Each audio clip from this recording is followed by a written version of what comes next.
Hello, I'm Bishop Dennis Sullivan. Thank you for coming together today to begin your work as delegates to the Convocation of Catholic Leaders, Joy of the Gospel in South Jersey. As you know, a delegation of 24 people from our diocese attended a similar national event in July 2017 that for all of us was invigorating and energizing. Our response to the event was so great that we decided to bring it north for the benefit of our parishes in South Jersey. The crux of both convocations was and is a deeper understanding of missionary discipleship. But what is missionary discipleship? First, in the New Testament, Jesus' followers are called disciples. They were men and women who were attracted by Christ's teaching. They were fully integrated with him during his public ministry. He was their rabbi. They were his followers, his disciples. Secondly, before he ascended to his Father in heaven, Jesus' final command to his ragtag band of disciples was, "Go and make disciples of all nations," essentially giving them a global mission to bring all the world to God. 2,000 years later, Pope Francis re-emphasized these two elements again in his apostolic exhortation, Evangelii Gaudium, where he called on the Church to embark upon a new chapter of evangelization marked by the joy of the gospel. Missionary disciples are needed to accomplish this. However, to understand missionary discipleship more deeply, please take the next few minutes to listen to Father Mark Toups from the Diocese of Hobart-Thibodeau. He gives some great insight into what a missionary disciple is and how we can foster helping our fellow parishioners to embrace their baptismal call.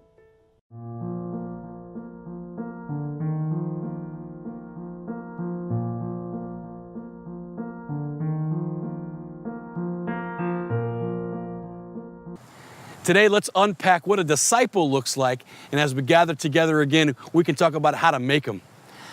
The church herself illustrates or outlines 9 dimensions of what a mature missionary disciple looks like.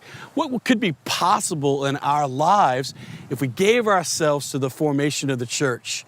What is it that God wants to do in our lives? Number 1, a relationship with Jesus Christ. A disciple of Jesus is one who follows Jesus, one who knows him, one who listens to his voice. And we see that in the scriptures over and over. People got to know Jesus. They began to follow him. And at the heart of what it means to be a disciple is a quote from Pope Benedict XVI in Deus Caritas Est, where he says, "Being Christian is not the result of an ethical choice or a lofty idea, but the result of an encounter with an event, a person that gives one's life a new horizon and a decisive direction." It's this relationship that grounds us and animates the rest of what we see.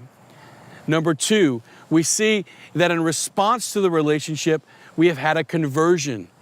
We have said no to the things that we used to say yes to so that we can stay in the relationship. Number 3, we are grounded in something bigger than our experience. What we know in disciples is that emotions may come and go. Feeling God might come and go.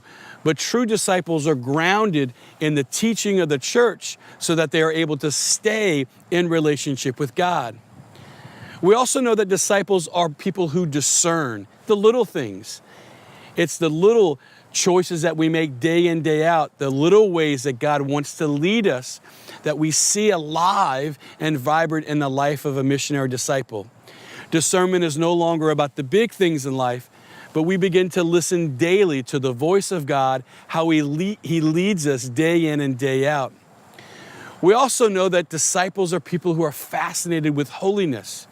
In other words, holiness is not simply something that I feel, but I make concrete choices in my life. I begin to grow in virtue. I begin to display on the outside all the fruit that is on the inside. And that eventually leads us to worship the Lord. It eventually leads us to the sacraments of the church, to Mass, to reconciliation, to celebrate a life of faith in a Catholic setting, in communion with other people and in community with people who want my holiness more than I do. So of course we know that mature disciples live in community. We need people in our life who are going to help us along the way. And as we not only need people in our life to help us, we are drawn out of ourselves to eventually see other people. So we have a concern for the poor. We have a concern for those in need because that's how God sees them. And then, of course, evangelization is not something that's a program anymore. It's a person who I love to talk about. And when I see people who ask me what's happened in my life, I cannot help but share the story of what God has done. These 9 dimensions of a mature missionary disciple are, of course, an invitation for us. It shows us where we're strong. It shows us where we're being invited. And while none of us are doing this perfectly, all of us are called to more.